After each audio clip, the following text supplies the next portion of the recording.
So mga dad kuya, nung nag-vlog si Miss Maharlika at inilabas po yung pre-operational report, ilang documents nilabas niya, actually 3 na nga po, hindi pa ako nakapag-react dun sa huli-huli. Although tinabunan ni Miss Maharlika yung pangalan ng artistang involved, gusto kong hanapin talaga yung isa pang yung isa pang document thing eh. Well anyway, maybe I can find it, no? Hindi pa ako nakakapag-react dun eh. Kaya alam mo, sige, try natin. So, dahil may artista doon sa document na yon na although tinakpan ni Miss Marlica ang pangalan, even yung signature po nung team leader na magkakandak dapat ng raid. So under surveillance na po yung condo na yan sa Rockwell, Makati. Unit 4C, sino nabanggit nun? Unit 4C ba? Wala akong kaalaman nun. Ganyan pa mi. Mag-gurgur accounts. So dahil nga po, although tinakpan ng pangalan, nandun naman, dinescribe naman ni Miss Marlica na artista yung nandun. Kasi yun din ang binanggit sa pre-operational report. Napaka-ridiculous nga po na sabihin ng, di ba, ng PIDEA na AI generated raw yung document. Unang-una, kung sabi nga po ng mga analysts at ng ibang mga vloggers din, ibang mga personalities, kung gustong siraan si Kuting, hindi mga pre-operational report or mga documents na hindi naman naituloy hindi naman talaga maipa-file kasi hindi natuloy yung pagre-raid dun sa Rockwell condo kung saan nagaganap yung hithitan, higupan, ano ba, singhutan, right? Singhutan ba yun? Singhutan. Oh. Hindi natuloy dahil nga hinarang di umano ni Ahas yan. So, walang nakaalam. Biro ang galing magtago ng sikreto ng mga to, no? Hindi nalaman ng mga dilawan to. 2012 yung pre-operational report na pinablish ni Miss Maharlika. And, sino ba ang presidente ng mga panahon yun? Di ba si Ngoy Ngoy? Ay kalabang magaling ni Ngoy Ngoy ang pamilya ni Kuting. So, anyari. Okay, legit naman siya. Diyos ko, mga kuya, magmamahal na naman ng bigas. Pero ang mga ang mga bawal na kineme, nagmumura. Ang mura ng asin ngayon, bumaba na naman. Dami na naman namamaya. Tsaka hindi nyo naririnig to sa sa SONA, mga kuya, hindi ina-announce ni Hello Kitty kung anong programa niya sa sa baby powder at kung ano-ano pang mga illegal na bagay. Lalong-lalo na yan asin, di ba? Asin panimpla. Asin panimpla. Hindi niya binabanggit yan yung yung mga ganyan, wala siyang plano, wala siyang plataforma patungkol diyan. Guilty. Tapos sasabihin niya, your days are numbered. Sa mga kinemilatik, your days are as smuggler ba yung sinabi yun? Inamok ka, drawing ka. So, hindi kaya yung mga nangyayari ngayon na isasabak tayo sa giyera ay dahil nga po wala sa tamang huwisyo ang animal? Kung nasa tamang huwisyo, hindi niya papayagang yung ahas ang namamayagpag ngayon. I think, itong idea na isasabak tayo sa giyera, ito yung idea ni ahas.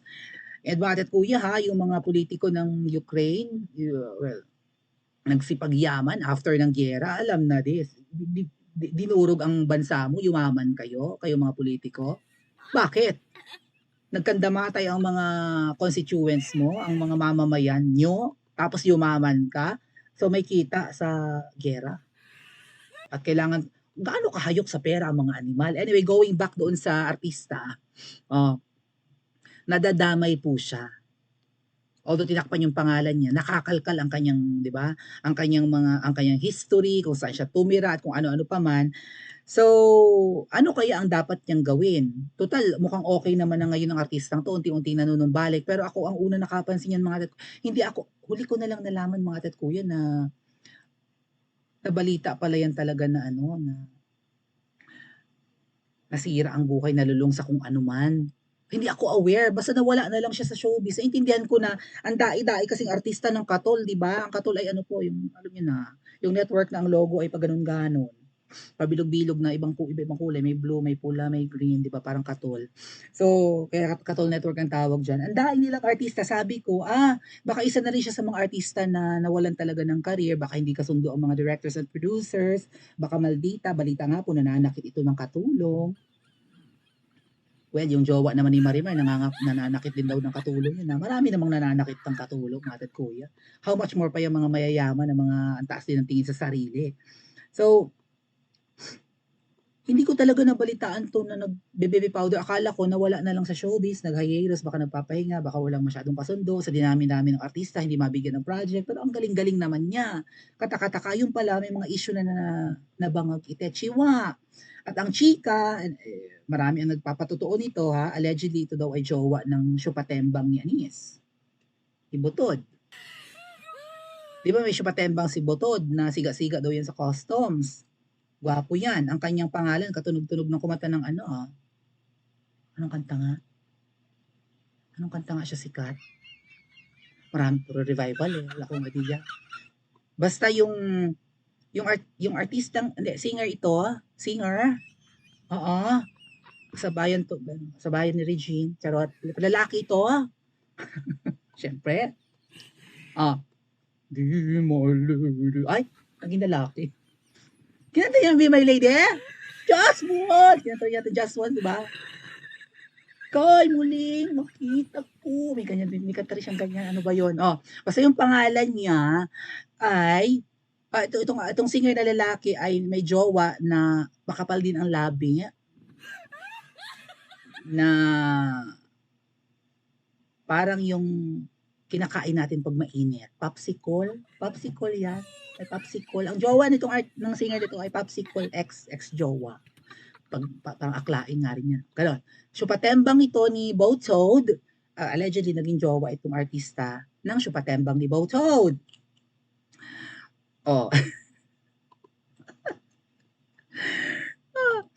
So, eto po yung post, mga tat kuya. Shared naman to ni Miss Pebbles. Ano ba yan? Basahin ko na lang. Irma Gerd, buong buo ang pangalan. Sabi ni Miss Pebbles, ay, Joy, so sino ang nakatira sa Rockwell? Sino ang nakatira sa Rockwell? Kasi allegedly, dun kinakandak yung mga pulvoronic session thingy-thingy, right? Okay. So, babasahin natin yung balita. Open ko lang muna itong kay Pebbles. Naganap-ganap kasi nandito. Hanapin ko yung papel, ha? Papel, thingy-thingy. Yan, sasabak talaga tayo sa giyera, mga ating. Anong mangyayari sa Pilipinas? Inamok ka, kuting, inamok ka. Manananggal na lang ang ipanlalaban natin sa mga incheck. Inamok ka, bangag, bangag. Imitang ulo ko. Ang daming si Miss Pebbles. Teka lang pumalat ko, hinahanap ko lang yung document may hakbang na may isog ha. Sooner magmamahal ang bigas. Inamo. Asa ng 20 na inamok ka. Ember na akyas. Okay. Ang yawa agad. Sandali lang matat kuya. Hinahanap ko yung document. Yung pangatlong document. Ayun na. Ayan. Teka lang. Babasahin ko muna yung document bago yung post about sa artista. May ganun palang balita dati na nananakit siya ng tutulong ever. Baka nalolobat na. Pag wala na yung energy, humuhupa na yung tama, mainit ang ulo ng mga yan, lalo na yung asin. Init ng ulo ng mga yan. So baka nananakit. At magaan naman talaga ang kamay nito. Baka pag nagpa-practice to ng pananampal sa mga eksena, katutulong ang pinagpa-practicean. Charot lang, ma'am. Idol kita, ma'am. Huwag ka magalit. Super idol kita. Banggit ko kanina na kung may idolo kung ang common na idolo ng mga akla na singer ay si Regine Velasquez, itong artista ang common na idol ng mga akla kasi babaeng akla ito Yung iba gusto nila si Crazy na maarte, ito kwela at hindi siya kilalang maarte, di ba? So, ito yung document na pinablish ni Miss Maharlika, hindi ko nga nabigyan ng reaction niya. Basahin natin. Ito yung pangatlong document ng pasabog ni Miss Maharlika. So, nakalagay dito a confidential informant personally appeared before this office, nagpunta sa PIDEA, and reported the above-named showbiz and political personalities. So, may artista at may politiko. Together with some unidentified male and female companions, baka yung male companion, yung jowa na supatembang ni Bowtoad, may mga babae rin, may orgy na nagaganap kaya, mga tatuya, may orgy na bonggang-bongga, who were allegedly frequently seen inhaling white powdery substance suspected to be illegal drugs. Paano to silang sumisinghot? Bukas ang kondo. Paano nakikita na sumisinghot nito? Baka hindi kaya tsutulong ang nagtimbre. Kaya sinaktan ni, Oops. Hindi kaya kayo nasasaktan ng tsutulong? Baka yung tsutulong yung nagchuchu. Ay. Oh, 'di ba Dr. Gloria? Frequently seen, malimit makitang humihit-hit, sumisinghot ng white powdery substance suspected to be illegal drugs inside the above-cited condominium unit. Ano yung condominium unit? Unit 4C ng Rizal Tower Building. Oh. Okay, inire-recommend na approval, recommend approval, kuning-kuning. Okay. Excuse me. Si artista ay naakusahan na nananakit ng katulong 13 years ago. 13 years ago, mga 2011 yan. Kasi 2024 ngayon, di ba? 2024 minus 13 is 2011. Two housemates of the artista accused the actress or the veteran actress of alleged beating them when they guested live in Mon Tulfo's Isumbong mo kay Tulfo, nagpatulpo ang mga tutulong ever. Oh. Dalawang housemate ng artista ang inakusahan na nananakit ang artistang ito nung nag-guest kay Tulfo sa programang Isumbong mo kay Tulfo. May Cachuela ang pangalan and Camille Acohedo. Mga bata, 22 years old and 18. So, mga bagets-bagets. Hold on.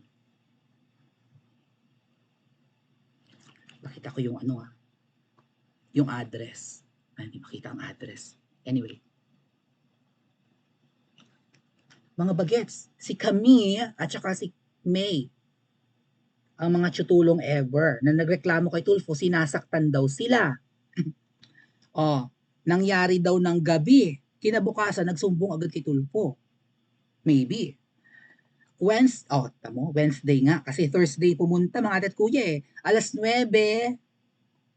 Mali pa yun. Parang typo 9:90 a.m. Baka yung Tulfo program ay nasa 9:90 a.m. na radio station. So? AM radio? Thursday, 9:90. Okay, anyway. Sige, Webes nagreklamo kay Tulfo, Miyerkules ng gabi ng 8:00 nangyari yung insidente. Sa residence ni artista sa Rizal Tower in Rockwell, Macau City. Same building. Doon pala nakatira si artista. Kung same building, hindi kaya ito rin yung, no doubt, nagkaroon si artista, doon nangyari yung insidente ng pananakit, no doubt na yun yung building na nasa PIDEA report, right? Pero anong unit? Hindi kaya pati yung unit, iisa lang. Ito ba ay Unit 4C? Sabi ko nga sa inyo, kapag 4, maybe the 4th floor yan.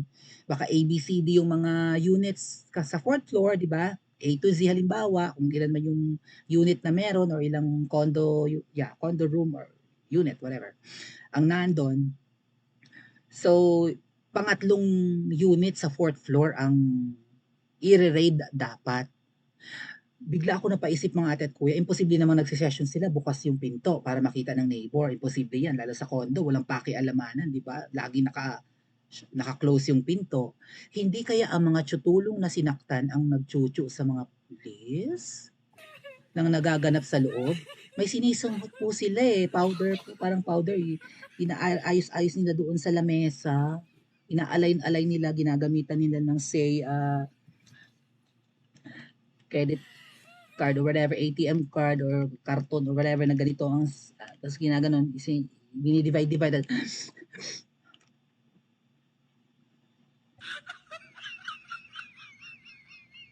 Kumusta kaya itong mga tutulong na ito? Buhay pa ba to or what? Good luck sa kanila, ano po?